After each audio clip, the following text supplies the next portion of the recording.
La plupart des humains ne connaissent les extraterrestres qu'à travers le cinéma. Pourtant, certains affirment en avoir déjà rencontré.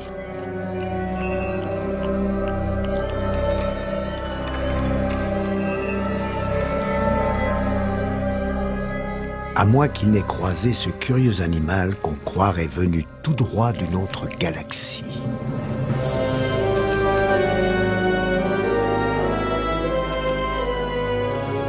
La science-fiction s'est souvent inspirée de cette créature mystérieuse. Car elle possède 1000 facettes, toutes plus redoutables les unes que les autres.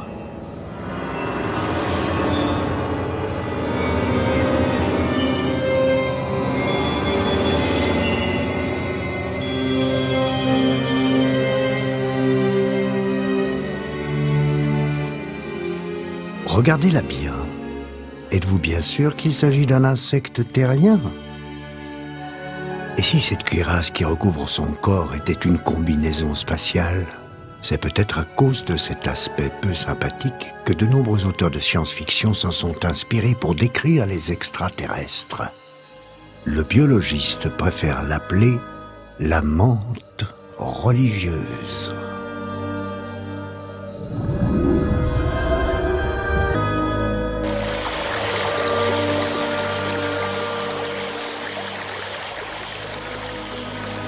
Vous risquez de la croiser dans les forêts tropicales humides aussi bien que dans des régions arides.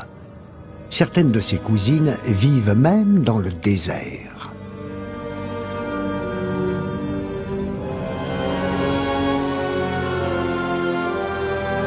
Où qu'elle soit, elle cherche la végétation.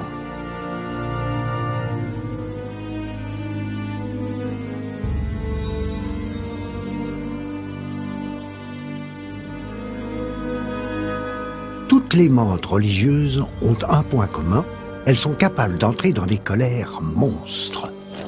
Dès qu'elles se sentent menacées, elles déclarent la guerre à l'ennemi en arborant des couleurs effrayantes.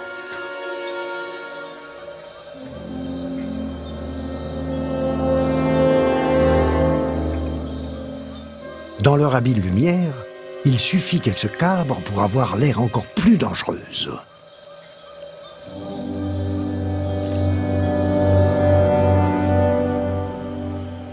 Certaines sont tellement colorées qu'on les prendrait presque pour de gentils papillons. Mais attention à ne pas vous laisser berner par cette illusion.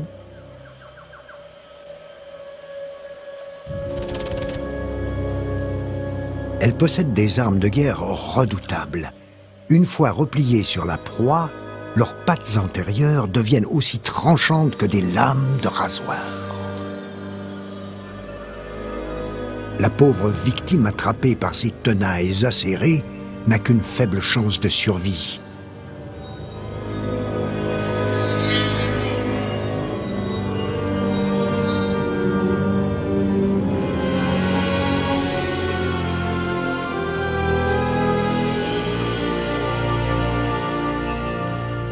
La multitude de petits piquants sur ses pattes oblige la menthe religieuse à faire sa toilette plusieurs fois par jour. La moindre trace de saleté ou les plus petits reliefs de ses victimes peuvent devenir un foyer d'infection. La menthe religieuse le sait et fait tout pour l'éviter.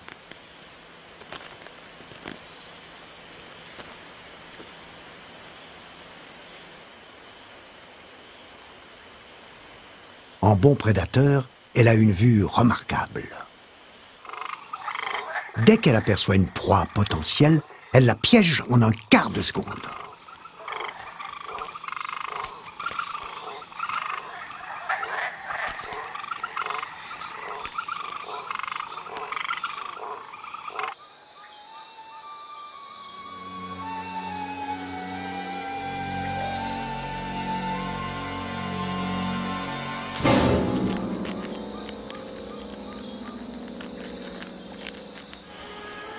Notre créature adore manger des mouches qui sont pourtant réputées pour avoir de bons réflexes.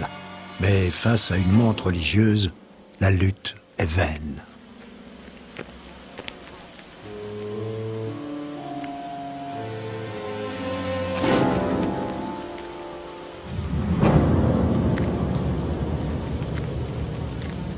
Des forêts tropicales aux déserts les plus arides, les mantes religieuses n'ont de cesse d'exterminer les mouches. Chaque espèce de mouche, quelle que soit sa taille, trouve donc son prédateur dans le camp de ces redoutables insectes. Cette petite mouche à fruits ne mesure qu'1 millimètre. C'est donc une proie idéale pour cette jeune menthe qui attend, tapie au creux d'une fleur. De son vivant, ce serpent mesurait 20 centimètres. La menthe qu'il a tuée, une espèce asiatique, n'en faisait que 13. Elle est pleine d'œufs. Ne vous fiez pas à sa petite taille.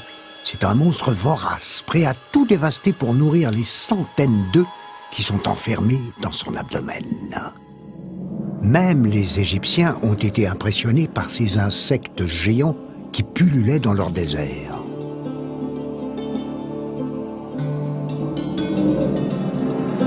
Les animaux ont inspiré de nombreux hiéroglyphes qui en donnent des représentations stylisées. On les retrouve aussi sur des peintures naturalistes ou sur ces chefs-d'œuvre de la sculpture.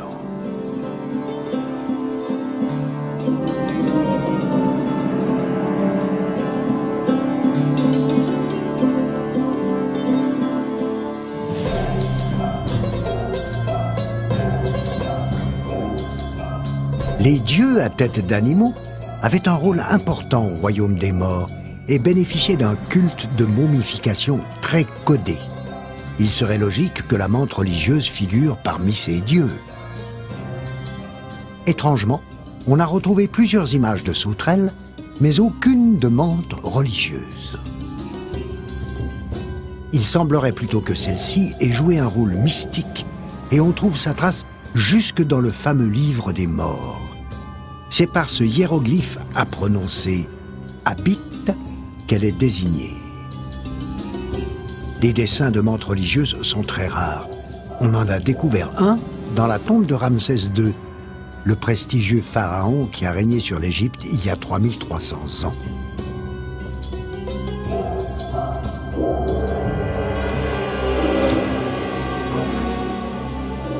On sait juste que notre étrange insecte était tenu en haute estime par les religieux de l'Antiquité.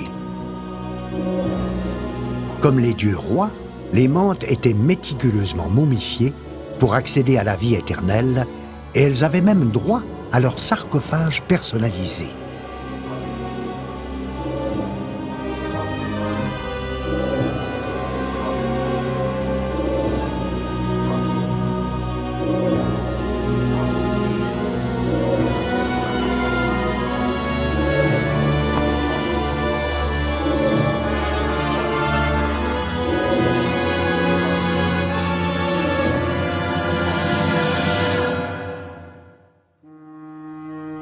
Pour cette momie, l'éternité n'aura duré que 3500 ans. En 1929, l'archéologue Bernard Bruyère l'a réveillée de son profond sommeil en déterrant un petit cercueil fait en terre du Nil. Dès qu'il a commis le sacrilège de l'ouvrir, la momie qu'il contenait s'est effritée.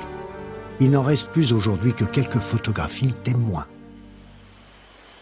Mais pourquoi les Égyptiens étaient-ils fascinés par les menthes religieuses?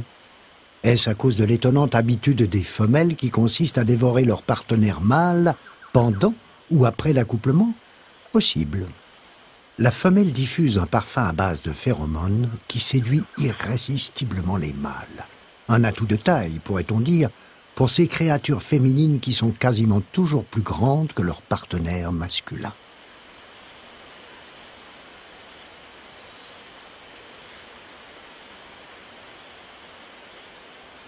L'attitude menaçante de cette belle dame devrait pourtant avertir son futur mari.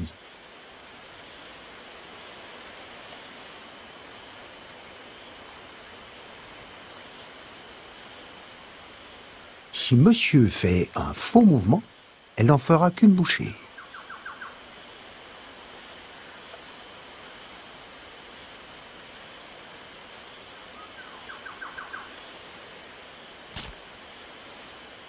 Sait-il seulement qu'en charmant sa douce, il s'approche de sa mort à grands pas?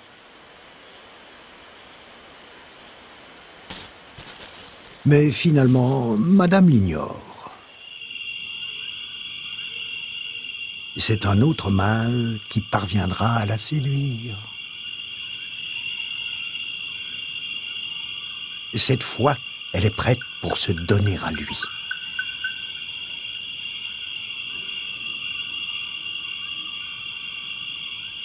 L'accouplement peut durer quelques minutes comme plusieurs heures, selon les espèces.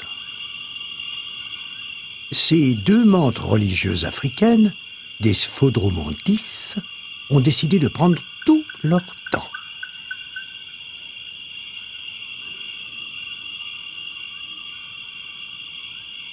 Après l'instant fatidique, le mâle est exposé à tous les dangers.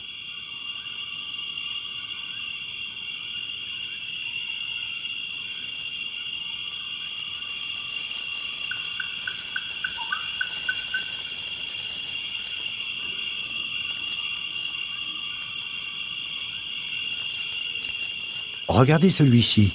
Tomber amoureux lui a fait littéralement perdre la tête et sa femelle est en train de le dévorer vivant.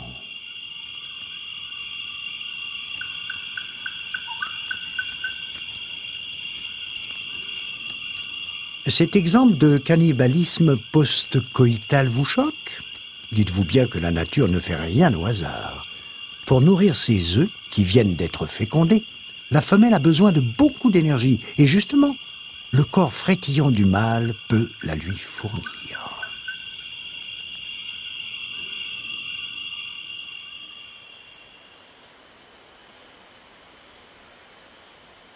Un peu plus loin, un autre couple est en pleine action. Remarquez que le corps du mâle est toujours en mouvement, alors que la femelle est déjà en train de lui croquer la tête. Un épais liquide vert sort de son cou. Aussi étonnant que cela puisse paraître, ces insectes survivent assez longtemps après avoir été décapités.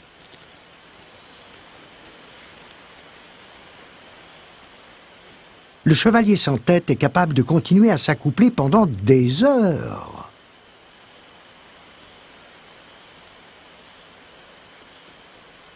Ensuite, il essaye de s'échapper des griffes de sa dame, mais comme bien des mâles, il finira par être mangé en entier.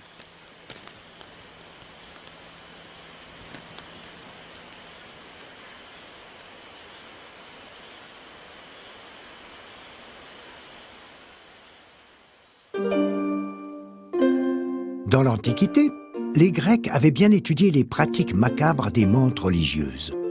Cet insecte était d'ailleurs associé à Cassandre, la prophétesse des malheurs.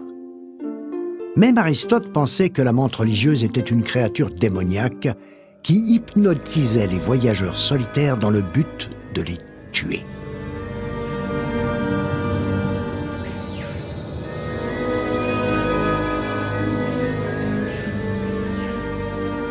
Cependant, le nom de cet insecte a une origine chrétienne.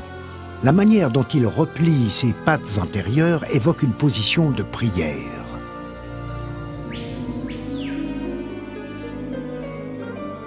Toutes les civilisations antiques nous ont laissé des preuves de leur fascination pour la mante religieuse, comme cette pièce en argent frappée il y a 2700 ans à Métaponce, dans le sud de l'Italie.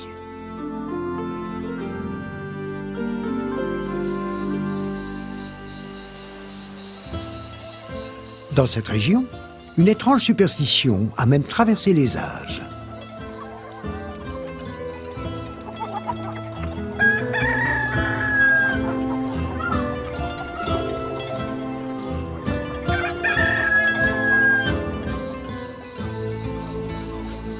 Ici, on appelle la mante religieuse l'étrangleuse de poulet. On raconte que quand un poulet essaye d'en avaler une, la mante se sert de ses pattes couvertes de piquants pour trancher la gorge du volatile.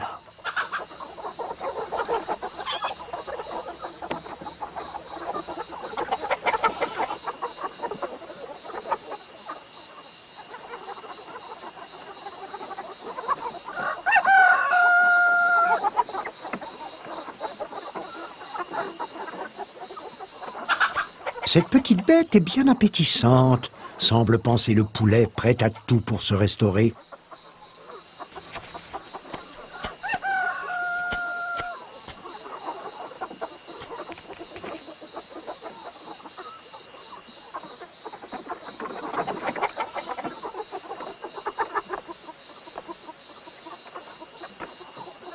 Et il l'engloutit sans la moindre difficulté, contrairement à la vieille légende.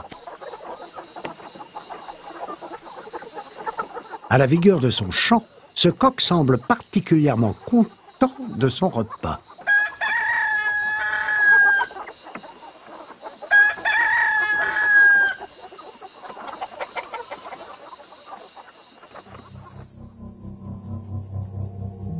Les mantes religieuses sont de très vieux insectes. Elles sont apparues il y a des millions d'années. Les seuls témoins qu'il nous reste de cette époque sont des fossiles.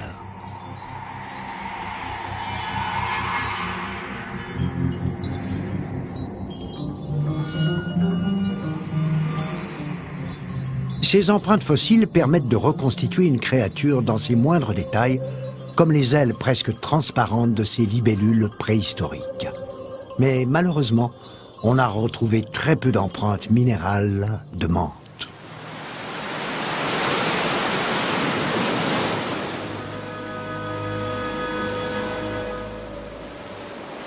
C'est grâce à l'ambre qu'on arrive à remonter le temps pour étudier l'évolution de cette ancienne espèce.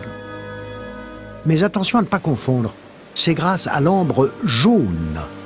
Il s'agit d'une résine fossilisée d'origine végétale, très prisée des bijoutiers. Or, ce qu'on appelle couramment l'ambre n'est autre que l'ambre gris qu'on trouve sur les rivages, substance que produisent les cachalots et qui sert aux parfumeurs. Cette ambre-là n'a rien d'un fossile et est exclusivement marine. Or, les mantes religieuses n'ont jamais eu le pied marin.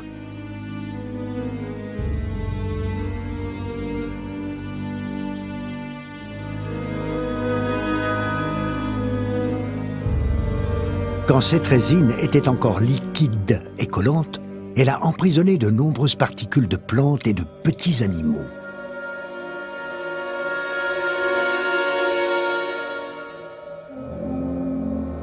L'ambre jaune est transparente, si bien que les insectes qui y sont incrustés sont non seulement bien conservés, mais aussi magnifiquement mis en valeur dans leur écrin naturel.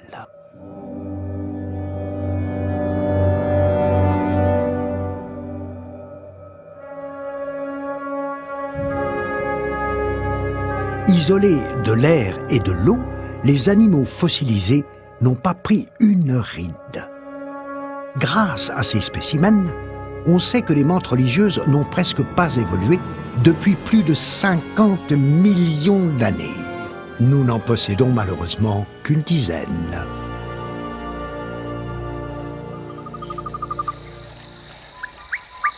Mais la mante religieuse a une cousine éloignée qui est encore bien plus vieille qu'elle. C'est la blatte qui hante notre bonne vieille terre depuis 360 millions d'années.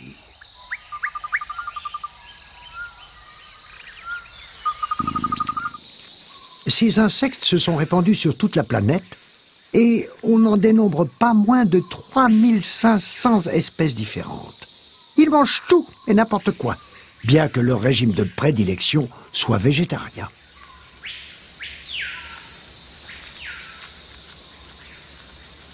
Même si elles sont cousines, la mante religieuse et la blatte n'ont qu'un très vague air de famille.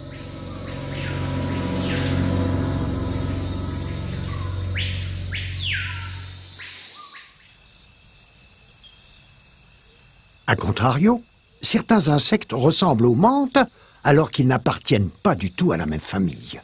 C'est le cas des sauterelles. Elles aussi ont des mâchoires impressionnantes, mais elles sont toutes végétariennes.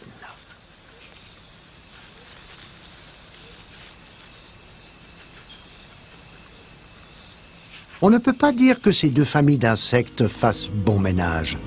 Quand elles se croisent, c'est toujours la menthe qui l'emporte.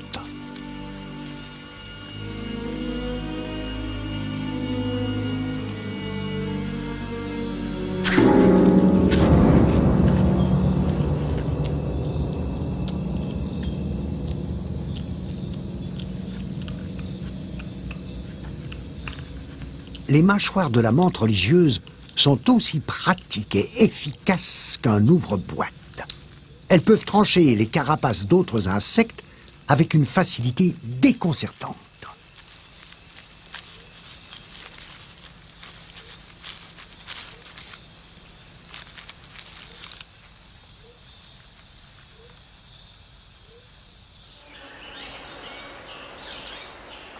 Les menthes savent se rendre invisibles pour traquer de pauvres victimes, inconscientes de devenir bientôt l'objet d'un festin carnassier.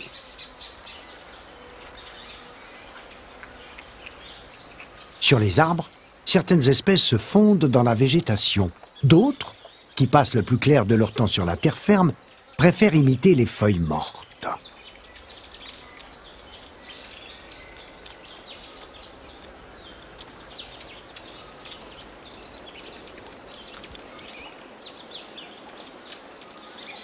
Il existe plus de 2200 espèces de menthes, et le nombre de ruses qu'elles utilisent pour se camoufler est infini.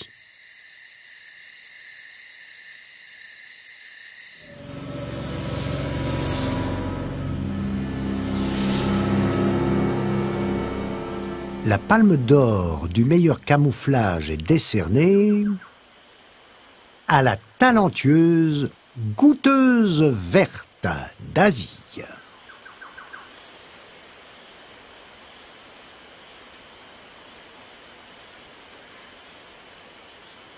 Eh oui, il s'agit bien de sa tête.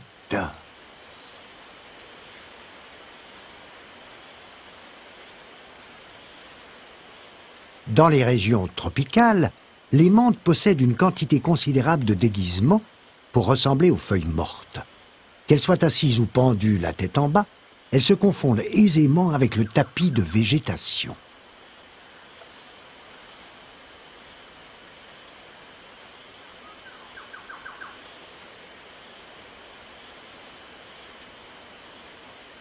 Dans les forêts humides d'Indonésie et de Malaisie, la menthe orchidée épouse tellement la forme et la couleur de la fleur du même nom qu'elle passe totalement inaperçue.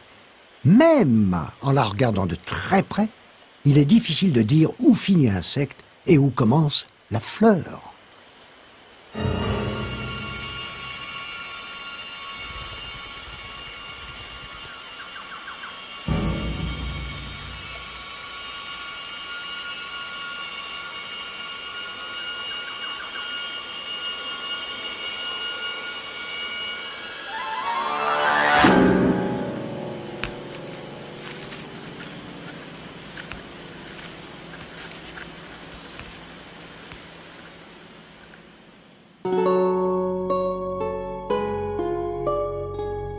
L'inventivité et l'adresse des menthes religieuses n'ont cessé d'alimenter l'imagination des artistes et des naturalistes. Sur certaines planches, leur beauté est parfois associée à la grâce des papillons.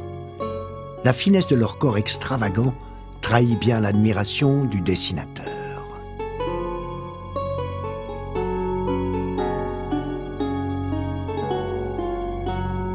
Notre curieux insecte a inspiré les œuvres d'art et les mythes les plus fous et parfois les plus terrifiants. Ces sculptures en sont un bon exemple. Pourtant, elles sont conservées dans l'une des institutions les plus remarquables du monde scientifique, le vénérable Muséum d'histoire naturelle de Vienne.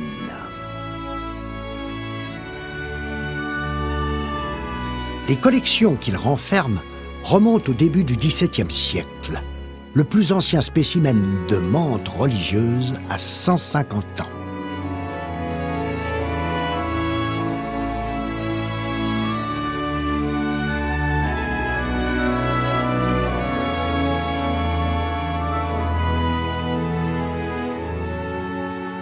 Le musée de Vienne est l'un des plus complets au monde.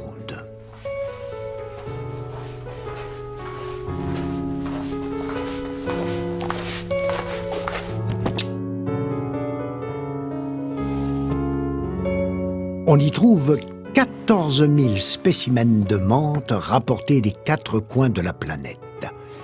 Il est extrêmement rare de voir tant de variétés côte à côte.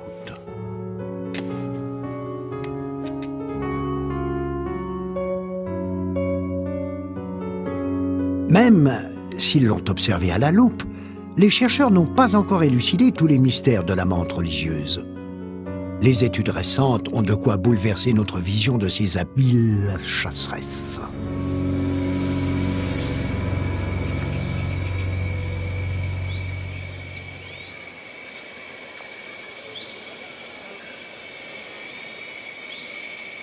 On les a longtemps appelées les dévoreuses impitoyables.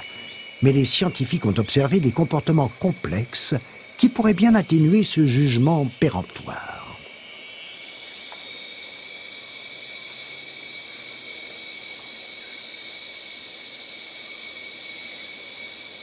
Par exemple, on a découvert que, chez certaines espèces, les motifs colorés des pattes antérieures les aidaient à communiquer entre elles et à se reconnaître pour ne pas s'attaquer.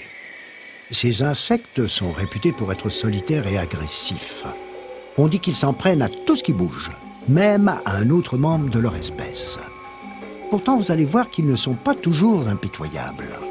Cette petite menthe de l'Asie du Sud-Est utilise la langue des signes pour ne pas être prise pour une ennemie. Si, en général, il est préférable de montrer patte blanche, c'est leurs pattes colorées que ces deux menthes se montrent, comme pour dire « Ne me mange pas, je suis ta sœur ».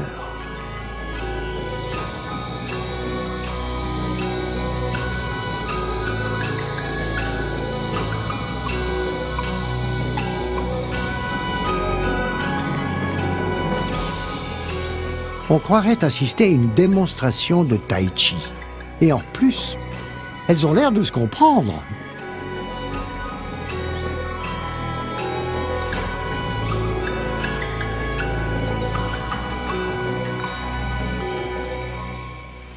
Les scientifiques ont également remis en question une autre idée reçue en démontrant que toutes les espèces ne pratiquaient pas le cannibalisme après l'accouplement. Pour ces menthes méditerranéennes, l'étreinte a l'air passionnée. Et le mâle finit bien, si l'on peut dire. Certaines espèces tropicales savent aussi faire les choses en douceur. Comme quoi, même si les scientifiques se sont longuement attardés sur la reproduction des menthes religieuses, ils n'ont pas réussi à percer tous les mystères de leurs relations sentimentales. Les menthes pondent leurs œufs dans des oothèques, des petites coques mousseuses accrochées à de fines branches. La coque a l'air fragile, mais elle est en fait très solide. Elles ont toutes des formes très diverses. Celle-ci ne ressemble-t-elle pas à une coquille de noix entrouverte?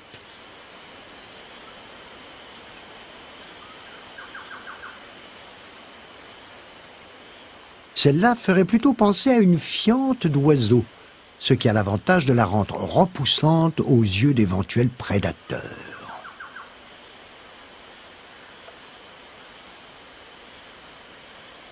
Chez certaines espèces, la femelle protège sa couvée, un comportement qu'on croyait uniquement réservé aux insectes sociaux, comme les fourmis ou les abeilles.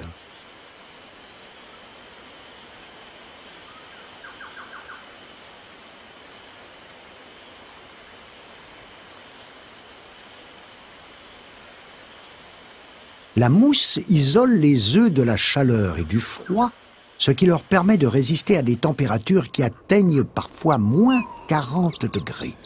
Cela explique que les menthes puissent survivre aux hivers rigoureux de l'Europe centrale. Mais c'est dans les régions tropicales et subtropicales qu'on trouve le plus grand nombre de variétés.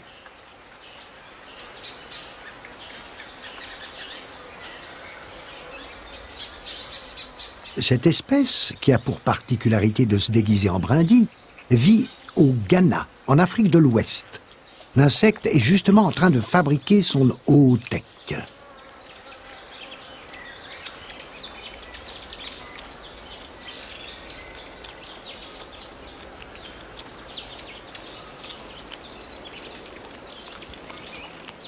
Il expulse de son abdomen un liquide visqueux qui permettra à la coque d'adhérer à la branche et qui contient déjà tous les œufs de la couvée.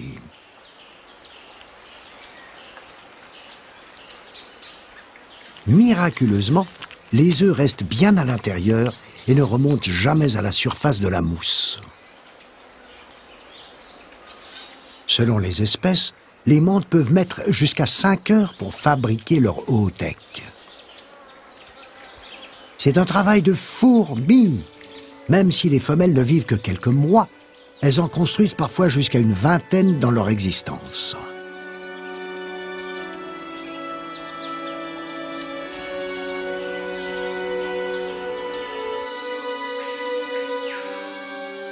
Puis vient un jour où leur horloge biologique commence à fatiguer. La dévoreuse ne dévore plus. Mais pendant quelque temps, elle permet à d'autres petites créatures de se nourrir.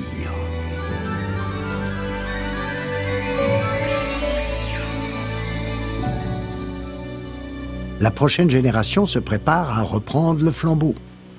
Dans les régions tropicales, les œufs de menthe mettent peu de temps à éclore, entre 3 et 10 semaines. Chaque œuf a son propre habitacle qui mesure moins d'1 millimètre.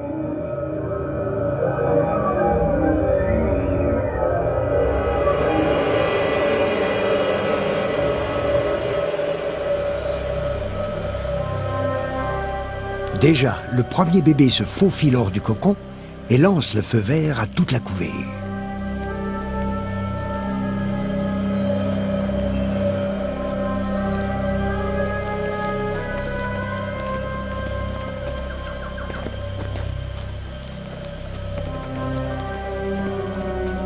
Les autres menthes apparaissent presque simultanément. Certaines espèces pondent des centaines d'œufs à la fois, alors que d'autres ne se contentent que de quelques douzaines. Le nombre varie non seulement selon l'espèce, mais aussi en fonction de la taille de la coque.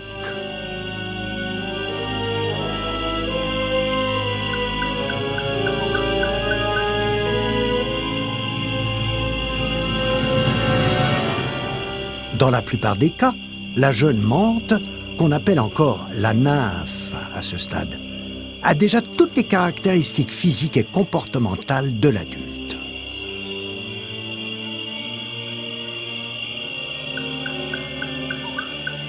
Ce sont donc de petits insectes à l'allure extraterrestre, nés pour tuer.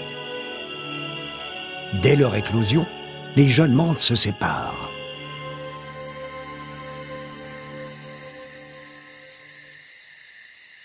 Chacune s'en va suivre son propre chemin dans ce dangereux univers pour devenir à son tour une chasseresse solitaire. Mais à cet âge, elles sont encore des proies faciles.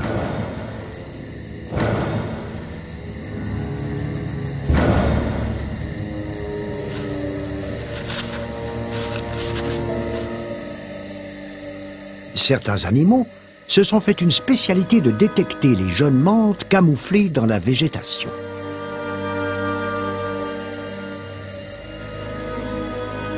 Ce lézard du sud-ouest de l'Europe adore chasser les insectes.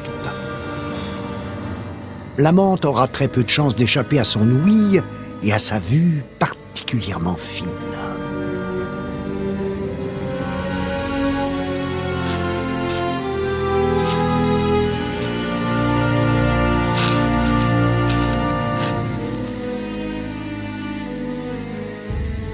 Dès qu'elle est repérée, les jeux sont faits.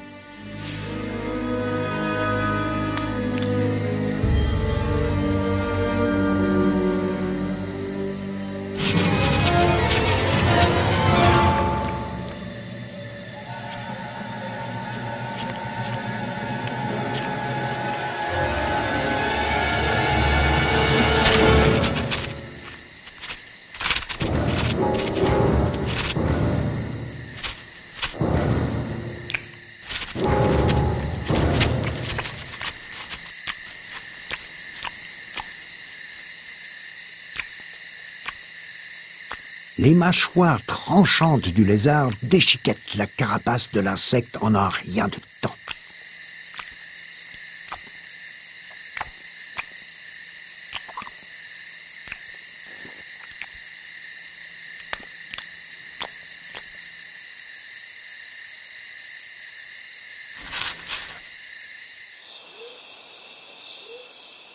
La jeune mante a bien d'autres ennemis.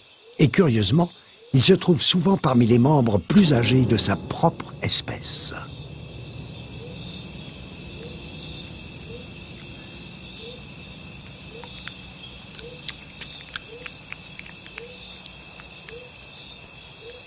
La moindre différence de taille détermine immédiatement qui sera la proie et qui sera son prédateur.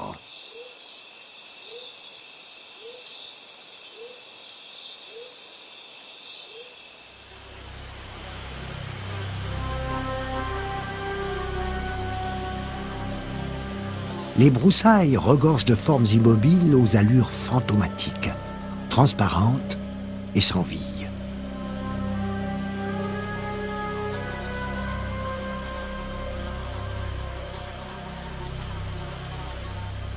Ce sont des carapaces vides.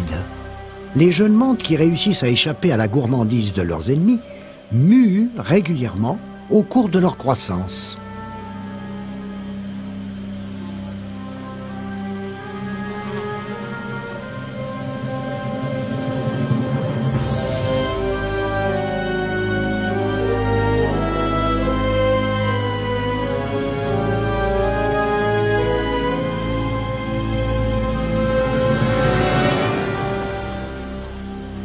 L'insecte met une bonne demi-heure à sortir délicatement de son armure moulante.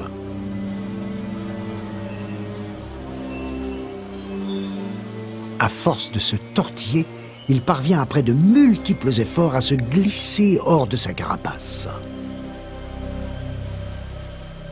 Il est encore fragile et vulnérable pendant un certain temps. En attendant que son nouvel uniforme se durcisse, il doit rester absolument immobile. À cet instant, il est à la merci de ses ennemis.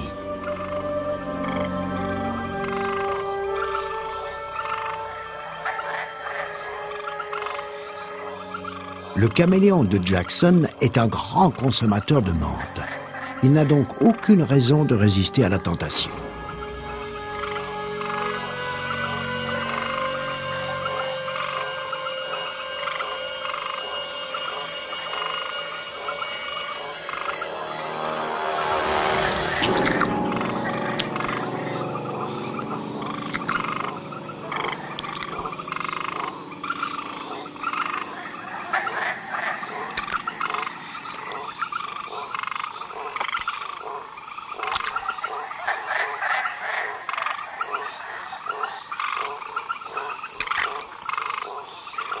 La menthe a beau se débattre, rien ne lui permettra de se dérober aux mâchoires puissantes du petit Tricératops.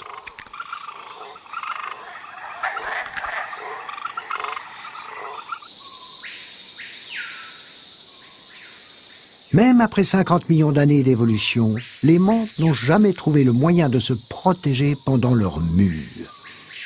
Et comme le malheur des uns fait le bonheur des autres, la tarentule se réjouit de cette imperfection.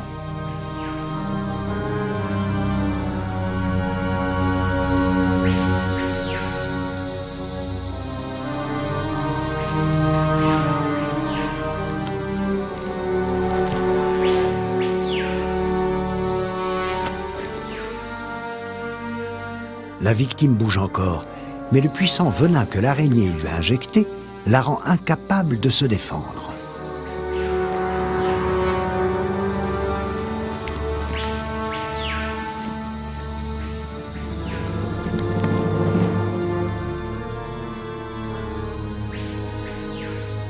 Dans la nature, il est très courant de voir les grands s'en prendre aux petits. Cependant, on raconte que les menthes s'attaquent parfois bien plus grands qu'elles, à des vertébrés. Ce serpent des blés de 25 cm est à la recherche de nourriture. Il est loin de se douter que quelqu'un l'observe, en salivant déjà.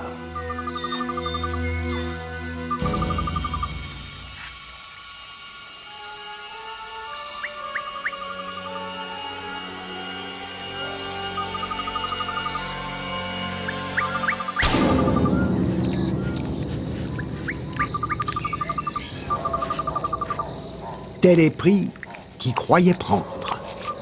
incapable de se libérer de l'étreinte de la petite mante, il encourt le risque d'être mangé vivant.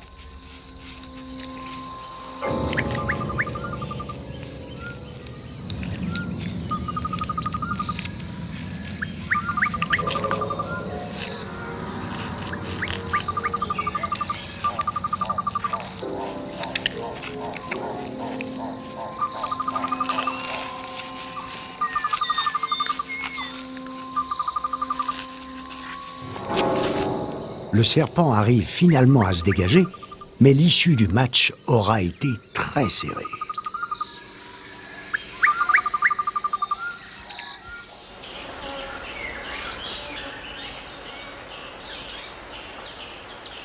Beaucoup de voyageurs ont rapporté qu'en Amérique du Sud, il n'était pas rare de voir des mantes s'attaquer à des créatures à sang chaud.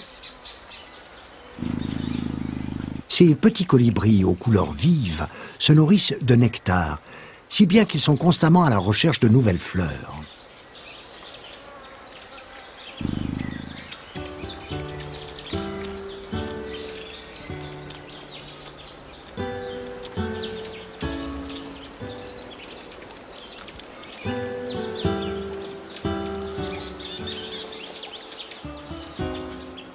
Or, justement, c'est au cœur de la fleur que le danger sommeille. Immobile et parfaitement camouflée, une mante religieuse attend l'oiseau.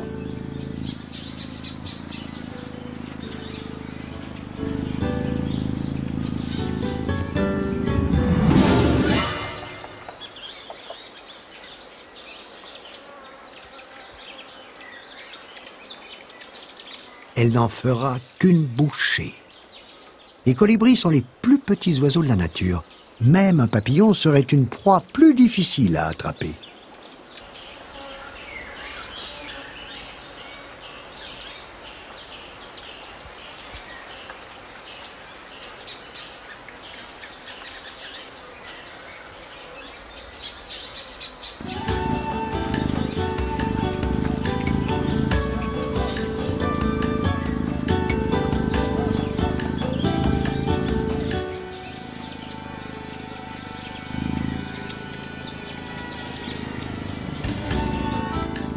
Les humains jugent que les colibris sont de véritables petits bijoux volants et les mantes religieuses des monstres. Mais il n'y a pas de justice dans la nature, et la raison du plus fort y est toujours la meilleure.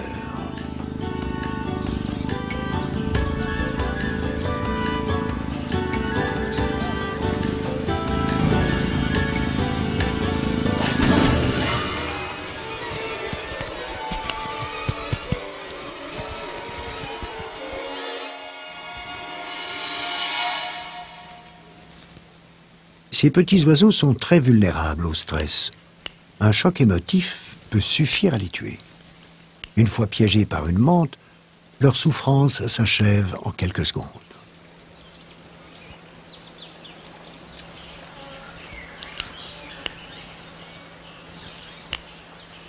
Les mantes de 10 cm, capables de venir à bout de vertébrés, ne hantent pas uniquement les régions chaudes et les forêts humides des tropiques. On en a également trouvé dans les déserts arides du continent africain. Certaines d'entre elles s'attaquent même à des petits mammifères.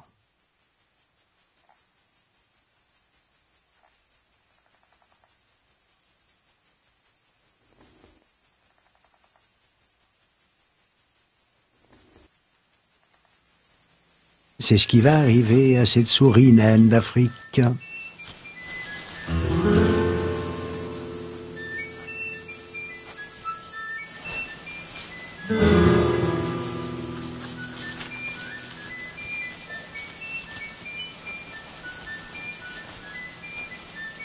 Les vibrations du sol ont prévenu la mante de l'approche de la souris.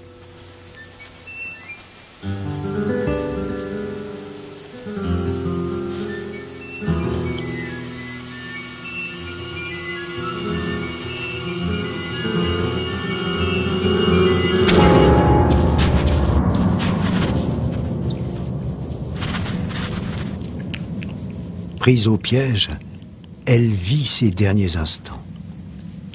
Il est rare de voir un insecte dévorer un tel animal, mais pour les mantes, la recherche de protéines, quelle qu'en soit l'apparence, passe avant tout.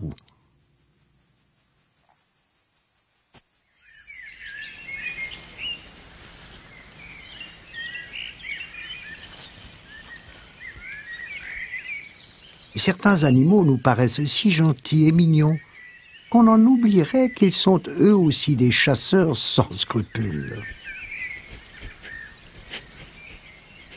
Quand un hérisson sent la présence d'une mante, il n'a plus qu'une idée en tête, se frotter à elle.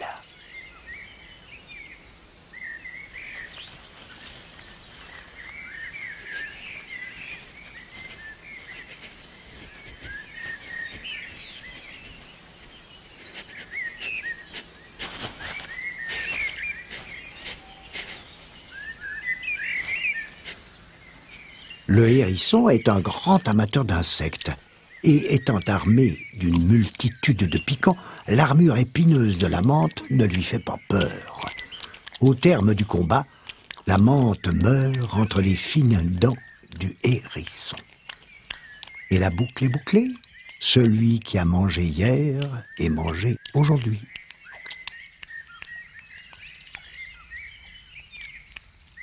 Après cette mise en bouche, le hérisson continue sa route, laissant derrière lui la carapace vide.